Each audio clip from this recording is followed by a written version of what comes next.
સ્પર્ધાત્મક પરીક્ષાની તૈયારી કરતા વિદ્યાર્થીઓની પ્રથમ પસંદગી એટલે આઈસી ક્લિક્સ, જ્યાં તમને મળે છે દરેક કોર્સના વિષયવાઇઝ વિડીયોઝ, ફ્રી મટીરિયલ્સ તથા દરેક પરીક્ષાને લગતી સંપૂર્ણ માહિતી. તો આજે જ ડાઉનલોડ કરો તમારા મોબાઈલ પર આઈસી ક્લિક્સ એપ અને તમારા મિત્રો સાથે પણ શેર કરો. નમસ્કાર વિદ્યાર્થી મિત્રો, આઈસની યુટ્યુબ ચેનલ પર આપ સર્વેનું હાર્દિક સ્વાગત છે. મિત્રો, આજે આપણે ફરીથી મળીએ છીએ અને ખાસ અને અતિ મહત્વની બાબત સાથે કે જે આપણે પેટા હિસાબની અને સબ ઓડિટરની પરીક્ષામાં ખૂબ જ મહત્વની બાબત હોય એવો ઓડિટિંગ વિષયની આપણે આજે માહિતી મેળવશું. અગાઉના આપણે લેક્ચરો જોયા હતા કે આપણી પાસે ઓલરેડી અકાઉન્ટ્સની માહિતી ધ્યાનમાં લીધી હતી, સ્ટેટિસ્ટિક્સની માહિતી ધ્યાનમાં લીધેલી હતી. આ બે વિષયો ઉપરાંત આજે આપણે ત્રીજા વિષયની જો વાત કરીએ તો ઓડિટિંગ વિષય, કારણ કે આપણને ખ્યાલ જ છે કે પેટા હિસાબની હોય અથવા તો ઘણી બધી એવી છે ક્લેરિકલ વર્કની એક્ઝામો હોય. તમે જોઈ શકો છો કે અમુક ક્લેરિકલ વર્કની એક્ઝામોમાં પણ જે છે એ ઓડિટિંગના પ્રશ્નો પૂછાતા હોય છે. તો સૌથી પહેલા આપણે વાત કરીએ મિત્રો ઓડિટિંગ વિશેની. જો આપણે વાત કરીએ ઓડિટિંગ એટલે છે શું, ખરેખર ઓડિટ એટલે છે શું એની આપણે ચર્ચા કરીએ. તો સૌથી પહેલા આપણે ધ્યાનમાં લઈએ ઓડિટિંગ વિશેની જો માહિતી ધ્યાનમાં લઈએ તો ઓડિટ એટલે કે થાય તપાસ. ઓડિટની જો વાત કરવામાં આવે તો ઓડિટ એટલે તપાસ.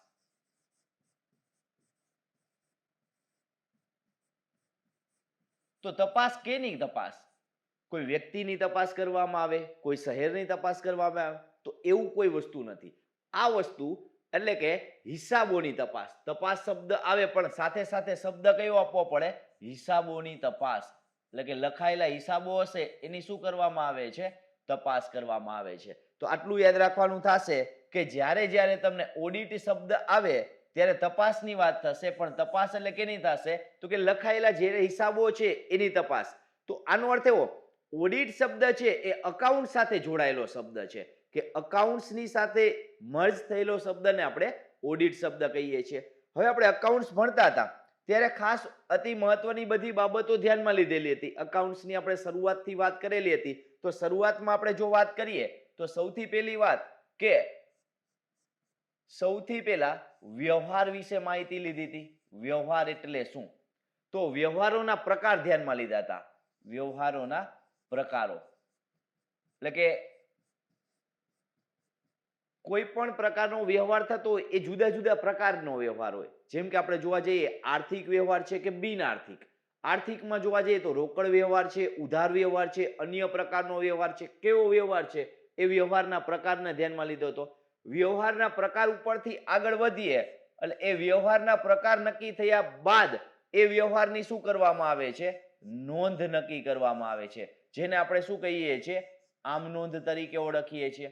આમ નોંધ તૈયાર કરવામાં આવે છે. તો ખરેખર આપણે શું કરીએ છીએ કે જે લખાયેલા હિસાબો છે એ હિસાબોની શું કરવામાં આવે છે? તપાસ કરવામાં આવે છે. તો હવે હિસાબોની તપાસમાં આપણે જોવા જઈએ તો જુદા જુદા પોઈન્ટ આપણે ધ્યાનમાં લેવાના થશે.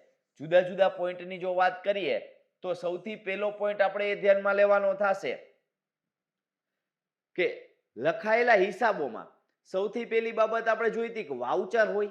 એ વાઉચર ઉપરથી આપણે જે વ્યવહારની ઓળખ કરીએ, ત્યારબાદ એના ઉપરથી આપણે આમ નોંધ લખીએ. તો હિસાબો આપણે જે છે એ જુદા જુદા તબક્કામાંથી પસાર થાય છે. તો એ રીતે હિસાબો તબક્કામાંથી પસાર થયા બાદ છેલ્લે જે અંતે શું કરીએ છીએ? આપણે કાચા સરવૈયા ઉપરથી પાકું સરવૈયું તૈયાર કરીએ છીએ. આમ નોંધ લખીએ, આમ નોંધની અમુક પેટા નોંધો બનાવીએ, પેટા નોંધો બાદ આપણે ખતવણી કરીએ એટલે કે ખાતામાં ખતવણી, ખાતું તૈયાર થઈ જાય પછી એના ઉપરથી કાચું સરવૈયું બનાવીએ અને અંતે આપણે વાર્ષિક હિસાબો તૈયાર કરીએ. તો આ રીતે આપણે જુદા જુદા તબક્કા હતા.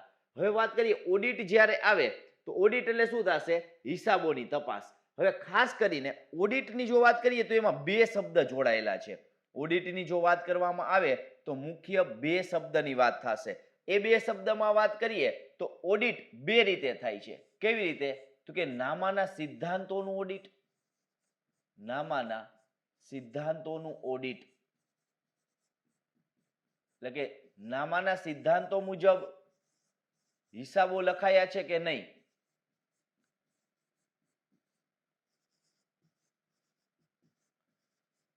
એની તપાસ કરવામાં આવે છે.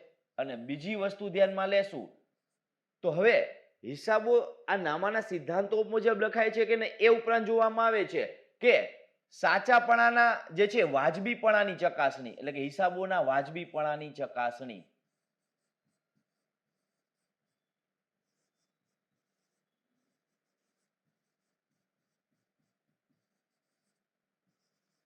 એટલે શું? હવે જોજો આપણે બહુ ઊંડાણપૂર્વકના અર્થથી સમજીએ છીએ. પેલું તો આપણે જોયું કે સિદ્ધાંતો મુજબ લખાય છે કે નહીં. સિદ્ધાંત જો શબ્દ આવે એટલે તમારે સમજવાનું થશે કે આપણે હિસાબો લખતા હોઈએ છીએ, એને હિસાબો લખવાની જુદી જુદી આપણે જોવા જઈએ તો મેથડો હોય છે. એ મેથડની વાત કરીએ આપણે તો દેશીનામા પદ્ધતિ,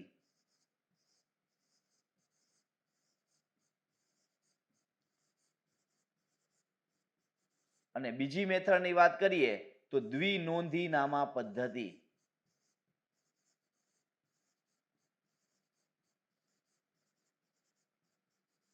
આ બે.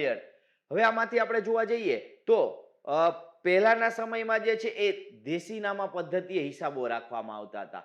અને આપણે એકાઉન્ટ્સમાં ભણ્યા કે આ પ્રશ્ન પૂછાયેલો તો જો દેશીનામા પદ્ધતિએ કયા પ્રકારની સંસ્થાઓ પોતાના હિસાબો રાખતી. તો દેશીનામાની જો વાત કરવામાં આવે તો સૌથી પહેલા એકાંકી પેઢી, આપણે જેમને વૈયક્તિક માલિકીની પેઢી કહેતા હતા, એકાંકી પેઢી અને ભાગીદારી પેઢી.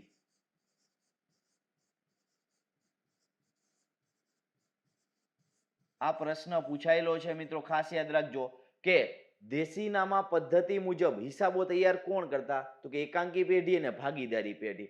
અને દ્વિનોંધીનામા પદ્ધતિની વાત આવે તો હાલમાં જે છે અત્યારે કઈ પદ્ધતિ મુજબ વપરાય છે? તો કે હાલમાં દ્વિનોંધીનામા પદ્ધતિનો ઉપયોગ થાય છે.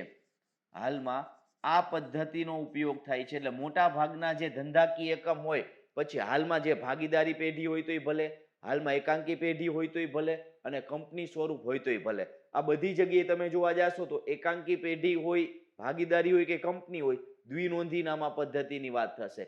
દ્વિનોંધીનામા પદ્ધતિ આવે એટલે તમને એક નામ યાદ આવવું જોઈએ. આની સાથે જોડાયેલો પ્રશ્ન છે, યાદ રાખજો કે દ્વિનોંધીનામા પદ્ધતિ શબ્દ જ્યારે તમારી પાસે આવે ત્યારે ઇટાલીના ગણિત શાસ્ત્રી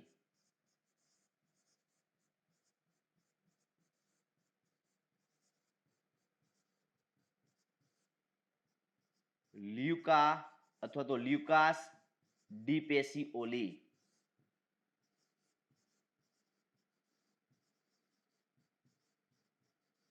આ વ્યક્તિનું જે છે એ નામ યાદ આવવું જોઈએ. કારણ કે દ્વિનોંધીનામા પદ્ધતિના સિદ્ધાંતોની રજૂઆત કોણે કરેલી હતી? તો લ્યુકાસ ડી પેસિઓલી દ્વારા કરવામાં આવેલી હતી. તો આપણે આ સામાન્ય સમજ મેળવી. જોજો, ઓડિટ એટલે કે જુદા જુદા જે હિસાબો લખાયેલા છે, હિસાબોની શું કરવામાં આવે છે? ચકાસણી કરવામાં આવે છે. એટલે કે હવે હિસાબોની ચકાસણી થાય તો બે સિદ્ધાંતથી થાય છે.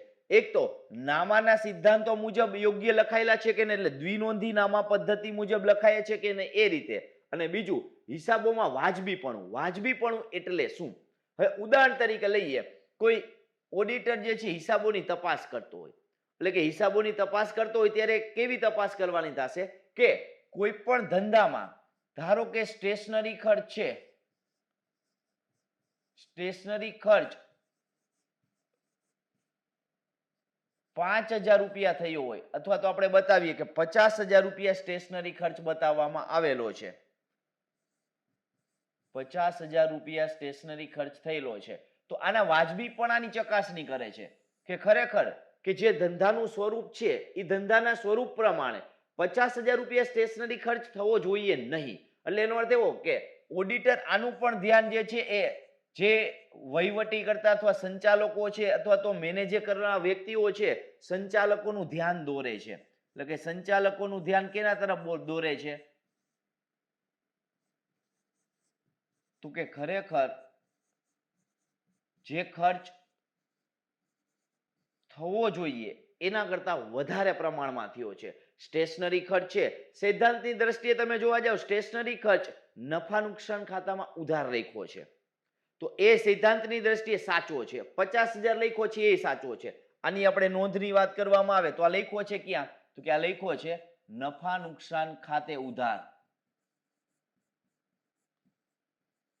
તો આમાં કાંઈ ભૂલ નથી. છતાં પણ ઓડિટર છે એ શું કરે છે? આની તપાસ કરે છે. અને તપાસ એટલે એને કેવી કહેવાય? વાજબીપણાની તપાસ કરી કહેવાય. ખરેખર આ વાજબી નથી, કારણ કે ધંધાનું કદ, એ કદ પ્રમાણે સ્ટેશનરીનો ખર્ચ 50,000 હોવો જોઈએ નહીં. ભલે આ આપણે જે છે એ જોવા જઈએ તો હિસાબોની દ્રષ્ટિએ, સિદ્ધાંતની દ્રષ્ટિએ કેવા છે? સાચી બાબત છે. પણ જો જોવા જઈએ તો વાજબીપણાની દ્રષ્ટિએ સાચી બાબત નથી. નફા નુકસાન ખાતે ઉધાર લખ્યું છે સાચી વાત છે, પણ 50,000 હોવો જોઈએ નહીં, કારણ કે ધંધાનું કદ નાનું છે તો ત્યાં 50,000 ને બદલે ઓછો ખર્ચ હોવો જોઈએ. તો આપણે ખાલી માત્ર હિસાબોની તપાસ નામાના સિદ્ધાંતો મુજબ જ નથી, પણ વાજબીપણાને ધ્યાનમાં રાખીને પણ નામાના જે છે એ ચકાસણી કરવામાં આવે છે. તો ટૂંકમાંનો અર્થ જે છે ઊંડાણપૂર્વક લઈ શકીએ છીએ. ઓડિટિંગનો અર્થ આપણે જે છે એ ઊંડાણપૂર્વક લઈ શકીએ છીએ. તો આપણે કહી શકીએ કે જ્યારે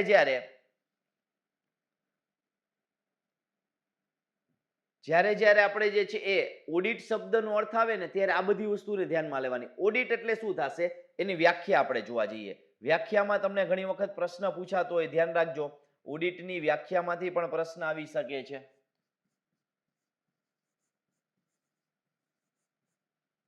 વ્યાખ્યાની વાત કરીએ તો ઓડિટ એટલે શું છે?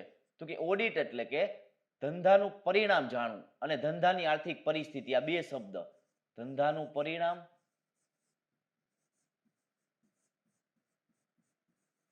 અને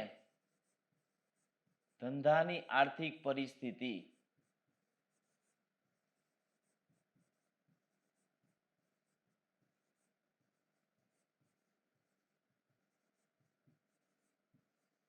જાણવી. હવે આનો અર્થ એવો થાય કે ઓડિટ કરવાથી શું મળશે? તો કે ધંધાનું પરિણામ મળશે. હવે ધંધાનું પરિણામ શબ્દ આવે એટલે પરિણામ એ તમને ક્યાંથી જોવા મળે? તો કે પરિણામ છે એ શબ્દ જોડાયેલો હશે નફા નુકસાન ખાતે.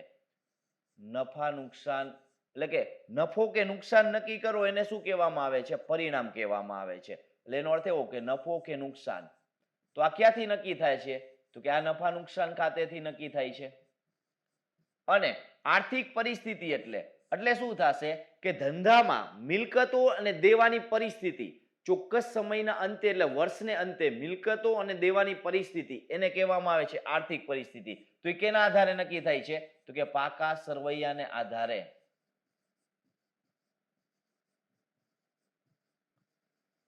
તો ખરેખર વ્યાખ્યા આપણે એમ કહી શકાય છે કે એક શબ્દમાં જોઈને વ્યાખ્યાને આપણે સમજવી તો એક શબ્દમાં આપણે વ્યાખ્યા એ રીતે સમજી શકીએ છીએ કે ધંધાનું પરિણામ અને આર્થિક પરિસ્થિતિ જાણવી એટલે કે ઓડિટ એટલે શું થશે? ઓડિટ એટલે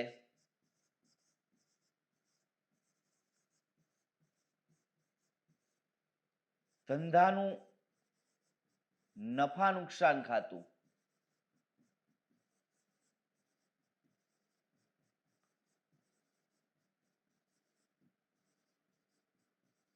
સાચું પરિણામ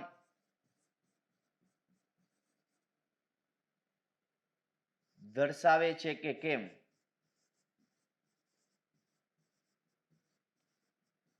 પહેલા તો આની ચકાસણી કરવાની. હવે નફા નુકસાન ખાતું સાચું પરિણામ એટલે સાચો નફો કે નુકસાન બતાવે છે કે નહીં એની તપાસ કરવી તો બે રીતે થાય. કેવી રીતે?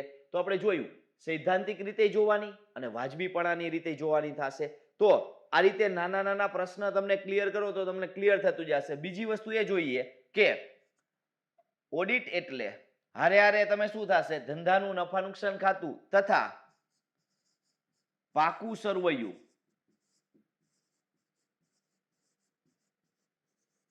સાચી આર્થિક પરિસ્થિતિ બતાવે છે કે નહીં એ જોવું.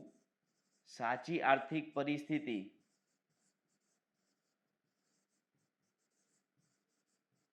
બતાવે છે કે નહીં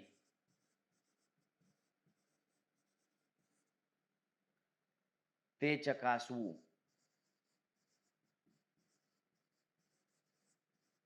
તો આ પ્રશ્ન આપણે બે વસ્તુ કે માત્ર ને માત્ર ઓડિટ એટલે શું થશે? તો કે ધંધાનું પરિણામ જાણવું. ધંધાનું પરિણામ જાણ્યા બાદ ધંધાની આર્થિક પરિસ્થિતિ, પરિણામ અને આર્થિક પરિસ્થિતિ માટે જે હિસાબોની તપાસ કરવામાં આવે છે એને કહેવામાં આવે છે ઓડિટ કહેવામાં આવે છે. અને તપાસ કરનાર વ્યક્તિ શું હોય છે? ઓડિટર. આટલું યાદ રાખજો, તપાસ કરનાર વ્યક્તિ ઓડિટર કહેવાય. તપાસ કરનાર ઓડિટર કહેવાય.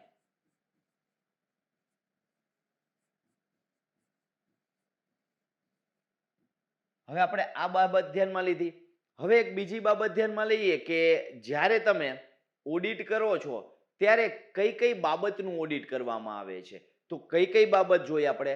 તો કે દ્વિનોંધી નામા પદ્ધતિ મુજબ સૈદ્ધાંતિક બાબતનું પણ ઓડિટ કરવામાં આવે છે અને સાથે સાથે એ સિદ્ધાંતો મુજબ સાચું હોય પણ વાજબીપણાની રીતે સાચું હોય કે ન હોય એનું પણ ઓડિટ કરવામાં આવે છે. તો આ બે વસ્તુ આપણે ધ્યાનમાં લેવાનું છે. નેક્સ્ટ હવે બાબત આવે છે કે જે તમને પ્રશ્ન તરીકે પૂછાતી હોય એની વાત કરીએ. તો એ બાબતની વાત કરીએ તો જુદા જુદા શબ્દોની વાત કરીએ છીએ. પેલું આપણે જોવાનું આવશે નામું એટલે શું.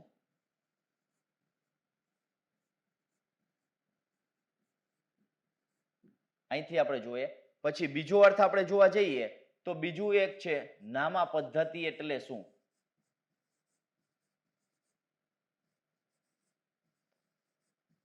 આ રીતે તમને પ્રશ્ન પૂછી નાખે, નીચે 4 ઓપ્શન આપવામાં આવેલા હોય.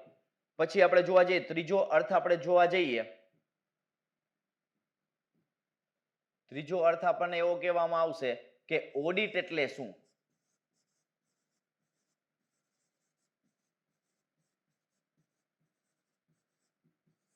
અને ચોથો શબ્દ આપણે ધ્યાનમાં લેવાનો થશે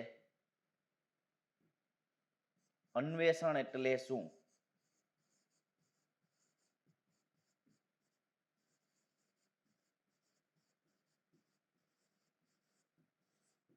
તો જો આ ચારે ચાર વસ્તુ આપણે ધ્યાનમાં લેવા જઈએ એટલે તમને ક્લિયર થશે કે કેવી રીતે તમારે આ ચારે ચાર વસ્તુનાથી પ્રશ્ન પૂછાય છે.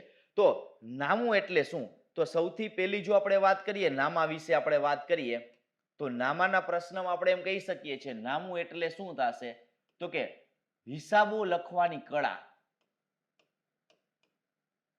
હિસાબો લખવાની કળા.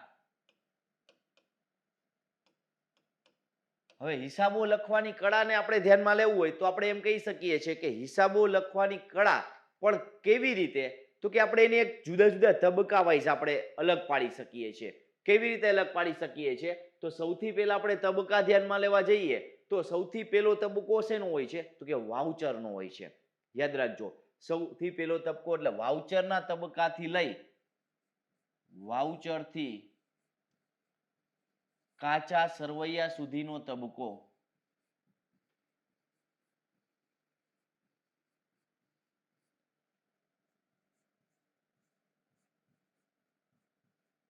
એટલે નામું.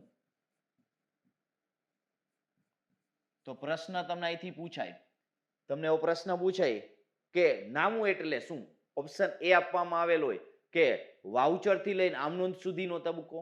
બી ઓપ્શન આપવામાં આવેલો હોય વાઉચર થી લઈ અને કાચા સરવૈયા સુધીનો તબક્કો. સી ઓપ્શન આપવામાં આવેલો હોય આમનોંધ થી લઈ અને પાકા સરવૈયા સુધીનો તબક્કો. આવા જુદા જુદા ઓપ્શન આપેલા હોય તો વાઉચર થી લઈને કાચા સરવૈયા સુધીનો તબક્કો એટલે શું કહેવામાં આવે છે ને નામા તરીકે ઓળખવામાં આવે છે. હવે આપણે આમાં જો આપણે વાત કરીએ તો વાઉચર થી લઈને કાચું સરવૈયું સુધીનો તબક્કો એટલે નામું કહેવામાં આવે છે ને હિસાબો લખવાની કળાને શું કહેવામાં આવે છે નામું કહેવામાં આવે છે. હવે નામા પદ્ધતિ એટલે શું થશે તો આપણે બીજો આપણે માહિતી ધ્યાનમાં લઈએ કે હિસાબી પદ્ધતિ એટલે શું થશે તો એને કહેવામાં આવે છે કે નામાનું કામ જ્યાં પૂર્ણ થાય ત્યાંથી નામા પદ્ધતિની શરૂઆત થાય છે.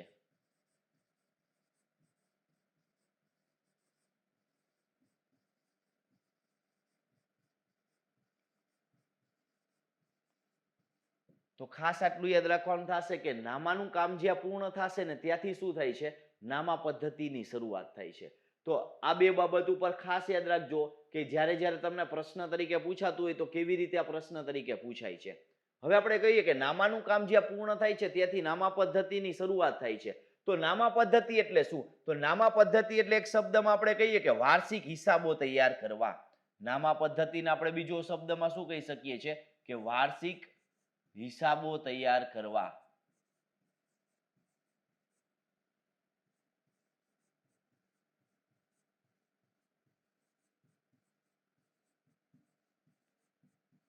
હવે પ્રશ્ન મિત્રો આવે વાર્ષિક હિસાબ એટલે શું તો કે વર્ષના અંતે ચોક્કસ તારીખે જે છે એ આખા વર્ષની સ્થિતિ દર્શાવતા જે છે એ હિસાબો તૈયાર કરવામાં આવે એને શું કહેવામાં આવે છે તો એને કહેવામાં આવે છે વાર્ષિક હિસાબો.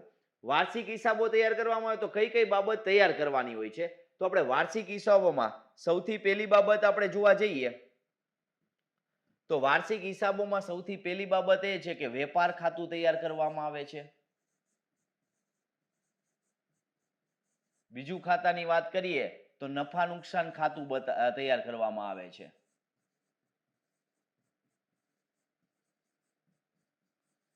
જો તમને એવું લાગશે કે ઓડિટિંગ સબ્જેક્ટ છે તો આ અકાઉન્ટ સાથે બધું વસ્તુ કેમ ભણાવવામાં આવે છે, તો અકાઉન્ટ્સ કેમ આવે છે, તો ખરેખર અકાઉન્ટ્સનું જ ઓડિટ થાય છે. એટલા માટે તમે જો પેલા અકાઉન્ટ્સ વ્યવસ્થિત ભણેલા છો તો જ ઓડિટ આવડશે ને આ ઓડિટ જ આપણે સમજાવીએ છીએ. તો ઓડિટની વાત આવે તો આ બધી વસ્તુ યારે જોવી પડે આપણે, તો કે વેપાર ખાતું અને નફા નુકસાન ખાતું અને સાથે સાથે જોવા જઈએ તથા પાકું સરવૈયું બનાવવામાં આવે છે.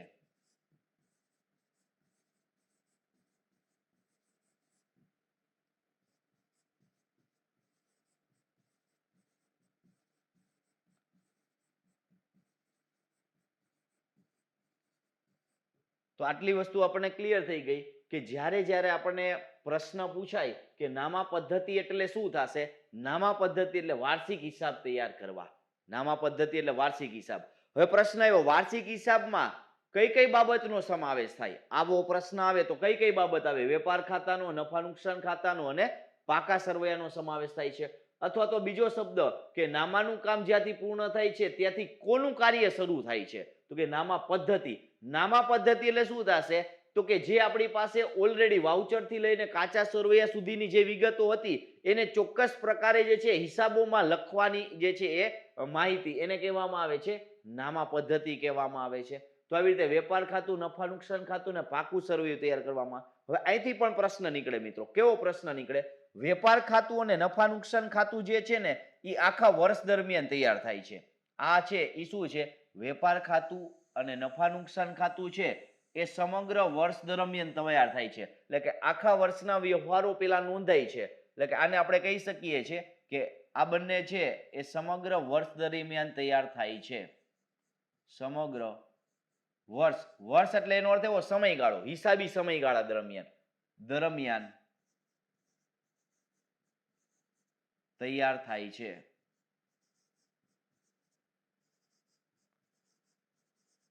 હવે આ શું થયું, પાકું સરવૈયું ક્યારે તૈયાર થાય છે, તો પાકું સરવૈયું છે એ છેલ્લા દિવસે તૈયાર થાય છે. યાદ રાખજો કયા દિવસે થાય છે, છેલ્લા દિવસે તૈયાર થાય છે. એટલે કે પાકા સરવૈયાની માહિતી સૌથી છેલ્લા દિવસની એટલે છેલ્લા દિવસનું હોય છે, આ વર્ષ દરમિયાનના હોય છે. તો આવો પ્રશ્ન પૂછાય કે વેપાર ખાતું એ છેલ્લા દિવસનું હોય કે વર્ષ દરમિયાનનું હોય, તો ઓપ્શન જે વર્ષ દરમિયાન નો આવે એટલે આખા વર્ષ દરમિયાનના વ્યવહારો જેમ બનતા જાય એમાં નોંધાતા જાય છે એવી રીતે હોય છે. અને પાકું સરવૈયું તો માત્ર લાસ્ટ છેલ્લા દિવસે તૈયાર કરવામાં આવે છે. તો આ વસ્તુ હતી આપણે નામા પદ્ધતિની વાત થઈ હતી. હવે જે નામા પદ્ધતિ મુજબ હિસાબો લખે છે, યાદ રાખજો નામા પદ્ધતિ મુજબ જે હિસાબો લખે છે એને શું કહેવાય છે, તો એની વાત કરવામાં આવે તો એને કહેવામાં આવે છે અકાઉન્ટન્ટ કહેવામાં આવે છે. નામા પદ્ધતિ મુજબ હિસાબો લખનાર વ્યક્તિ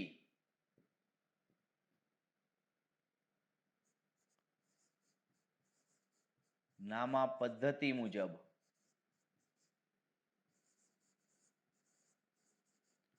હિસાબો લખનાર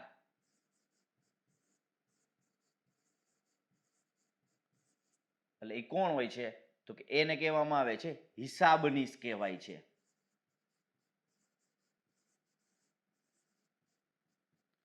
નામા જે છે એ પદ્ધતિ મુજબ જે વ્યક્તિ હિસાબો તૈયાર કરે છે ને હિસાબો કહેવાય. ઇંગ્લિશમાં એને અકાઉન્ટન્ટ કહેવામાં આવે છે.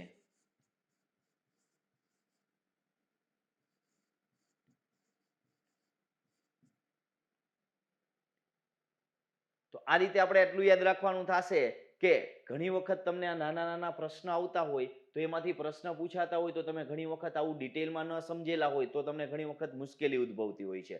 હવે આ અકાઉન્ટન્ટનો પ્રશ્ન આવે ત્યારે આપણે શું કરવાનું થશે કે ખાસ કરીને આપણે જોવા જઈએ ભારતમાં બે મુખ્ય પદો છે. એક છે કેગ,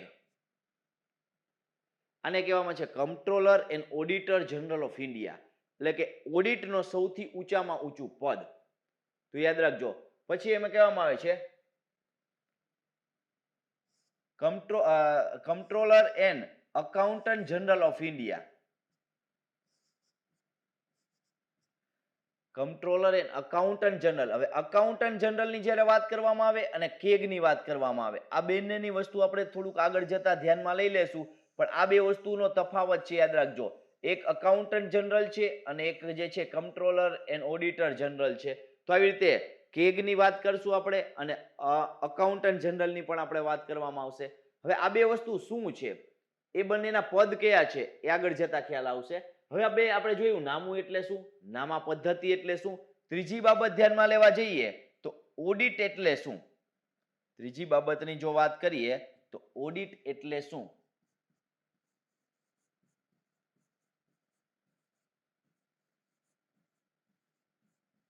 તો હમણાં જ વ્યાખ્યા ધ્યાનમાં લીધી. શું વ્યાખ્યા આપણે ધ્યાનમાં લીધેલી હતી? તો કે જે હિસાબો લખાયેલા હોય એ હિસાબોની શું કરવામાં આવે છે? તપાસ. તો લખાયેલા હિસાબોની તપાસ એને કહેવામાં આવે છે ઓડિટ કહેવામાં આવે છે. લખાયેલા હિસાબોની તપાસ. હવે આ તપાસ છે એ બે રીતે થશે, કે સૈદ્ધાંતિક રીતે થશે અને વાજબીપણાની રીતે પણ તપાસ કરવામાં આવે છે. હવે હિસાબો તપાસનાર વ્યક્તિ શું કહેવાય છે? કે તપાસનાર વ્યક્તિને ઓડિટર કહેવાય છે. તપાસનાર વ્યક્તિ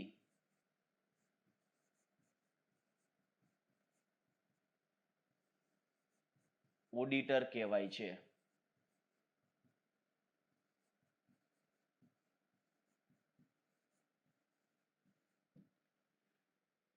તો આ રીતે ઓડિટની જ્યારે વ્યાખ્યા માહિતી આવે ત્યારે આટલી વસ્તુ ધ્યાનમાં રાખવાનું થશે. આના માટે એક વાક્ય આપણે એ કહી શકીએ છીએ કે જ્યાંથી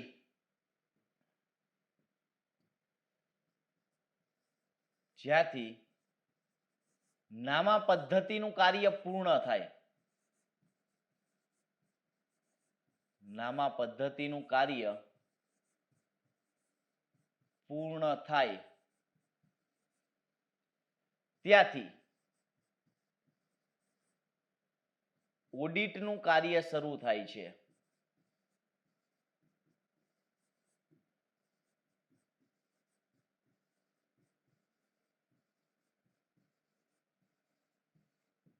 આ વસ્તુ ઉપર ધ્યાન રાખવાનું થશે.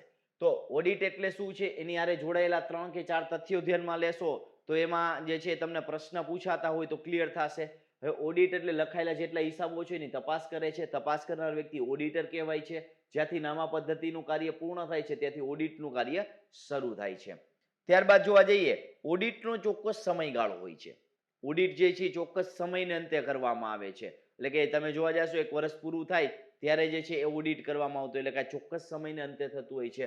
ત્યારબાદ નેક્સ્ટ બાબત ધ્યાનમાં લેવા જઈએ તો નેક્સ્ટ બાબતની વાત કરીએ તો એ છે આપણા માટે હવે અન્વેષણ.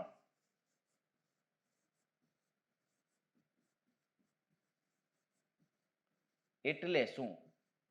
તો ખરેખર અન્વેષણ એ ઓડિટનો જ એક ભાગ છે. આ શું છે?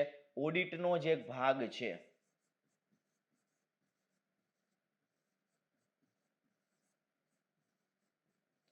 પણ એની વ્યાખ્યા સમજવી જરૂરી છે. શું વ્યાખ્યા સમજવી જરૂરી છે? તો કે કોઈ ખાસ હેતુ માટે, આમાં શું આવશે? કોઈ ખાસ હેતુ માટે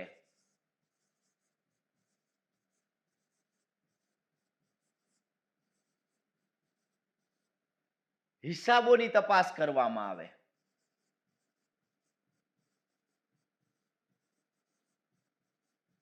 તો એને કહેવામાં આવે છે અન્વેષણ તરીકે ઓળખવામાં આવે છે. ખાસ હેતુ કયા કયા હોઈ શકે છે? કયા કયા એવા હેતુ છે કે જેને આપણે ખાસ હેતુમાં સમાવેશ કરી શકીએ છીએ? જેમ કે આપણે જોવા જઈએ એ ખાસ હેતુની જો આપણે વાત કરીએ તો કે ખાસ હેતુમાં જ્યારે ધંધાનું વેચાણ કરવું હોય, ધંધાનું વેચાણ કરવું હોય,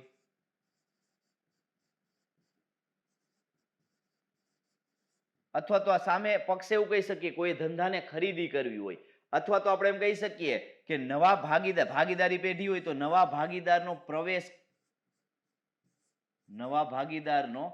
પ્રવેશ વખતે જે છે એ ઓડિટ કરવામાં આવે છે. પછી હવે આ ખાસ હેતુ માટે એટલે કે રોકાણ કરવું હોય, કોઈ વ્યક્તિએ રોકાણ કરવું હોય, વ્યક્તિ એટલે બે પ્રકારની વ્યક્તિ થશે, કૃત્રિમ વ્યક્તિ કાયદાની દ્રષ્ટિએ અને જીવિત વ્યક્તિ. તો વ્યક્તિ એટલે જીવિત વ્યક્તિ એવું જ નહીં સમજવાનું. કોઈ કંપની હોય એને કૃત્રિમ વ્યક્તિ કહેવાય, તો એ વ્યક્તિ દ્વારા એટલે કે કંપની દ્વારા રોકાણ કરવું હોય, વ્યક્તિએ ધંધામાં રોકાણ કરવું હોય,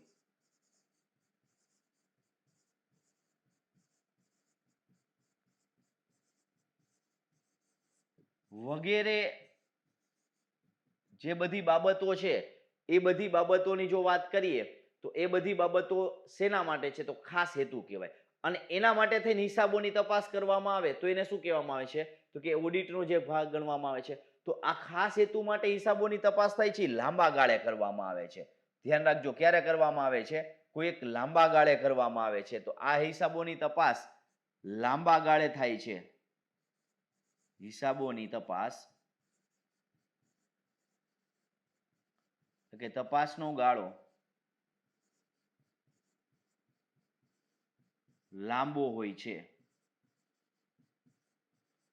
જેમ કે 5 વર્ષ છે, 8 વર્ષ છે, 10 વર્ષ છે. જેમ કે 5 વર્ષ, 8 વર્ષ વગેરે આવા લાંબા ગાળાના સમયે હિસાબોની તપાસ થાય છે. તો હવે આપણે આવી રીતે જે વ્યક્તિ ખાસ હેતુ માટે હિસાબોની તપાસ કરે છે એને નામ આપી દીધું છે. શું? તો કે અન્વેષક નામ આપી દીધું છે. યાદ રાખજો, હિસાબોની તપાસ એટલે કે અન્વેષણ કરનારને અન્વેષક કહેવાય. અન્વેષણ કરનાર અન્વેષક કહેવાય.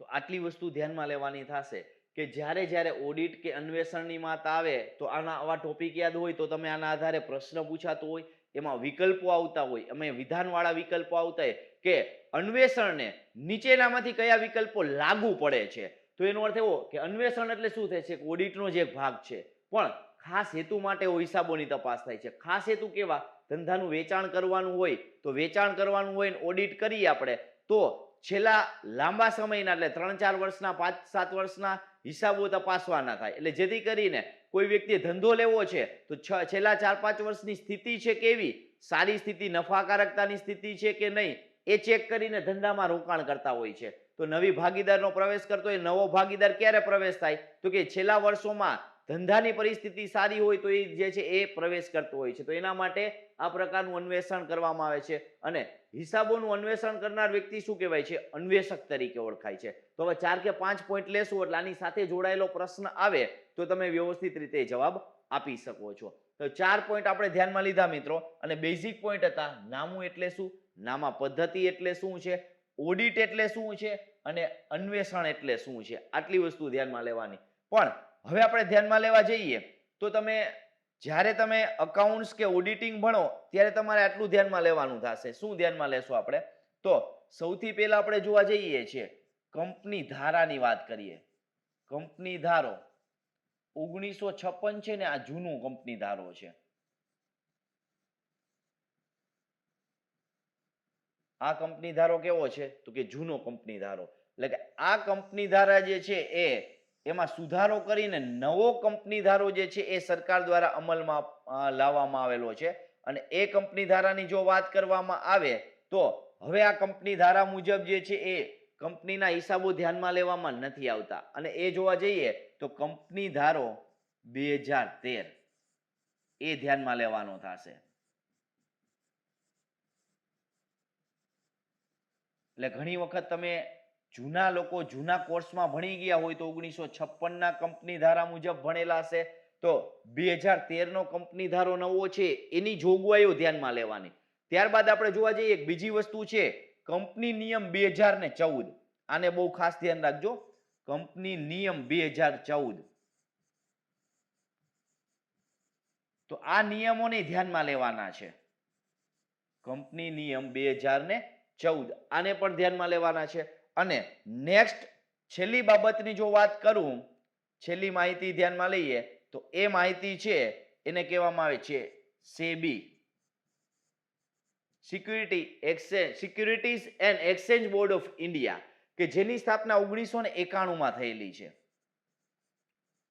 તમને ખ્યાલ હોય તો સ્ટોક એક્સચેન્જનો એક સૌથી મોટો સ્કેમ થયો હતો. એ હર્ષદ મહેતા સ્કેમ બાદ જે છે એ સેબીની સ્થાપના કરવામાં આવી. આ જે સંસ્થા છે securities and exchange board of India, એ શું કરે છે તો કે એ પણ જે છે એ જુદા જુદા નિયમન કરે છે. નિયમનકારી સંસ્થા છે.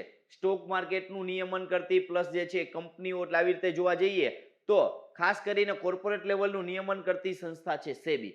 એની પહેલા જે છે એ સેબીના જે નિયમો પહેલા આપણે જોવા જઈએ તો આપણે 1947 નો કાયદો અસ્તિત્વમાં હતો, બરોબર. તો 1947 નો કાયદો રદ કરી અને સેબીની સ્થાપના 1991 માં કરવામાં આવેલી છે. તો આવી રીતે તમે જોશો તો આ 4 બાબતોને પણ તમારે ધ્યાનમાં લેવાની થશે. તો આ 4 બાબતો સાથે સાથે બીજા 4 મેઇન પોઈન્ટ આપણે ધ્યાનમાં લીધા, એ ધ્યાનમાં લીધા. સૌથી પહેલા આપણે ધ્યાનમાં લીધી હતી વ્યાખ્યા, ધ્યાનમાં લીધેલી હતી. વ્યાખ્યાની વાત કરીએ તો ખાસ કરીને ઓડિટ એટલે શું થશે તો કે ઓડિટ એટલે આપણે સૌથી પહેલા આપણે જોઈ લીધું કે સિદ્ધાંતો મુજબ એ તપાસ કરવાની, હિસાબોની વાજબીપણાની ચકાસણી કરવાની. સિદ્ધાંતો એટલે ઘણી વખત એવું થાય સ્ટેશનરી ખર્ચ છે, મહેસૂલી ખર્ચ છે. તો મહેસૂલી ખર્ચ એટલે શું, મૂડી ખર્ચ એટલે શું, તો અગાઉના લેક્ચર જોશો એટલે ક્લિયર થશે તમને. તો મહેસૂલી ખર્ચ તમે જોવા જાશો તો શું છે તો કે નફા નુકસાન ખાતામાં આવે છે. પણ કોઈ મૂડી ખર્ચ હોય તો એ નફા નુકસાન ખાતામાં ન આવે. જો મૂડી ખર્ચને નફા નુકસાન ખાતામાં કે વેપાર ખાતામાં ઉધાર બાજુએ લખ્યો હોય તો એને સૈદ્ધાંતિક ભૂલ કહેવામાં આવે છે. તો એની તપાસ તો કરવાની જ હોય છે, પણ સાથે સાથે ખરેખર આ વાજબીપણું એટલે કે ખરેખર આટલો ખર્ચ વાજબી છે એ સાચી રીતે દર્શાવ્યો હતો કે નફા નુકસાન ખાતે ઉધાર જ લખ્યો હતો, પણ ખરેખર એટલો ખર્ચ વાજબી છે ખરો? જો હોય તો જે છે એ સારી બાબત છે, જો ન હોય તો એ સંચાલકોનું ધ્યાન દોરે છે. તો આ પણ એક પ્રકારનું શું કહેવાય ઓડિટ જ કહેવામાં આવે છે. એટલે ઓડિટની અને ઊંડાણપૂર્વક જે છે એ તપાસ કરી કહેવાશે. તો ઊંડાણપૂર્વક તપાસમાં શું આવે છે વાજબીપણાની ચકાસણી. તો પ્રશ્ન આવે કે ઓડિટની ઊંડાણપૂર્વક તપાસ, હિસાબોની ઊંડાણપૂર્વક તપાસ એટલે કે હિસાબોનું શું થશે ઊંડાણપૂર્વકનું ઓડિટ એટલે શું કહેવામાં આવે છે ઊંડાણપૂર્વક નું ઓડિટ એટલે કે વાજબીપણાની પણ ચકાસણી કરો એને ઊંડાણપૂર્વકનું ઓડિટ કર્યું કહેવાશે. પછી જુદી જુદી પદ્ધતિની વાત કરવામાં આવે, પદ્ધતિઓ, તો કે હિસાબો લખવાની પદ્ધતિ છે. હિસાબો લખવાની પદ્ધતિ, દેશીનામા પદ્ધતિ, દ્વિનોંધીનામા પદ્ધતિ. હવે આપણે જોવા જઈએ દેશીનામા પદ્ધતિ પ્રાચીન પદ્ધતિ હતી, અત્યારે એનો ઉપયોગ બહુ ઓછો થાય છે. પહેલા થતો તો એકાંગી પેઢી ભાગીદારી પેઢી જ કરતા હતા. દ્વિનોંધીનામા પદ્ધતિમાં જોવા જઈએ તો હાલમાં આ પદ્ધતિ પ્રમાણે દરેક ધંધામાં હિસાબો લખાય છે. અને આ સિદ્ધાંતો આપનાર વ્યક્તિ હતા ઇટાલીના ગણિત શાસ્ત્રી તરીકે ઓળખાય એવા લ્યુકા ડી પેસિઓલી અથવા તો લ્યુકાસ ડી પેસિઓલી નામના વ્યક્તિએ આ સિદ્ધાંતો આપેલા હતા. ત્યારબાદ આપણે એની વ્યાખ્યાની વાત કરી તો વ્યાખ્યામાં પણ આપણે વાત કરી કે વ્યાખ્યામાં પરિણામ જાણવાની વાત થાય અને આર્થિક પરિસ્થિતિ જાણવી, કે ધંધાનું પરિણામ અને ધંધાની આર્થિક પરિસ્થિતિ જાણવી એટલે કહેવામાં આવે છે એને ઓડિટ કહેવામાં આવે છે. તો આ રીતે આ એનો મુખ્ય હેતુ છે. ઓડિટનો મુખ્ય હેતુ તમને પ્રશ્ન પૂછાય શું છે તો કે ધંધાનું પરિણામ જાણવાનું અને ધંધાની આર્થિક પરિસ્થિતિ જાણવાનું. આના આધારે ઓડિટ થયેલા હિસાબો હોય ને એટલે દરેક વ્યક્તિમાં વિશ્વાસ મૂકતા હોય છે. જેમ કે આપણે જોવા જઈએ કરવેરા અધિકારી હોય અથવા તો કોઈ રોકાણ કરનાર વ્યક્તિ હોય, કોઈ જે છે એ જે વ્યક્તિ ધંધો ખરીદનાર વ્યક્તિ હોય, આવા બધા વ્યક્તિ ઓડિટ થયેલા હિસાબો ઉપર વધારે જે છે એ વિશ્વાસ મૂકતા હોય છે. કારણ કે એમાં બધી બાબતનું ઓડિટ થયેલું હોય તો બધી બાબતની ચકાસણી થયેલી હોય છે. ત્યારબાદ આપણે જોવા જઈએ કે ઓડિટ એટલે ધંધાનું નફા નુકસાન ખાતું સાચું પરિણામ બતાવે છે કે નહીં અને પાકું શરૂ આર્થિક પરિસ્થિતિ સાચી બતાવે છે કે નહીં, એ બંનેની જે છે એ તપાસ કરવી એને જ કહેવામાં આવે છે ઓડિટ કહેવામાં આવે છે. પછી જોઈ લીધું નામું એટલે શું, નામા પદ્ધતિ એટલે શું થઈ જશે. ત્રીજી બાબત ધ્યાનમાં લીધેલી હતી ઓડિટ એટલે શું, અન્વેષણ એટલે શું. તો આટલી વસ્તુ આપણે બેઝિક ધ્યાનમાં લઈ લીધી કે ઓડિટની બાબતની સાથે સાથે અકાઉન્ટ્સની બાબતની પણ આપણે માહિતી ધ્યાનમાં લીધી. તો મિત્રો આ જ રીતે હવે આપણે ફરીથી નેક્સ્ટ લેક્ચરમાં મળશું નવા કન્સેપ્ટ સાથે અને નવી માહિતી સાથે. તો ખાસ કરીને ત્યાં સુધી આ વિડીયો તમારા દરેક મિત્રોને શેર કરજો જેથી કરીને આગામી પરીક્ષાઓ આવતી હોય, જે મોટા ભાગે દરેક પરીક્ષાઓ મોટા ભાગે આવતી હોય ક્લેરિકલ વિભાગ, ત્યાં ઓડિટના પ્રશ્ન કદાચ આવતા હોય છે, પણ એના સિવાય આપણે હિસાબની અને ઓડિટરની જે પરીક્ષા હોય એમાં સુપર ક્લાસ 3 હોય કે ક્લાસ 3 હોય એમાં પ્રશ્ન તો આવે જ છે. તો દરેક વિદ્યાર્થી મિત્ર પોતાના મિત્રને શેર કરે અને સાથે સાથે વિડીયો જો વ્યવસ્થિત રીતે તમે જોશો અને દરેક પ્રશ્નના જવાબ તમે વ્યવસ્થિત કન્સેપ્ટથી ધ્યાનમાં લેશો તો પરીક્ષા તમે ગમે તે એવી હશે તો પણ તમે સરળતાથી આપી શકશો. તો ફરીથી મળશું આપણે નવા લેક્ચરમાં નવા કન્સેપ્ટ સાથે. ત્યાં સુધી બધાને જય હિન્દ, જય ભારત.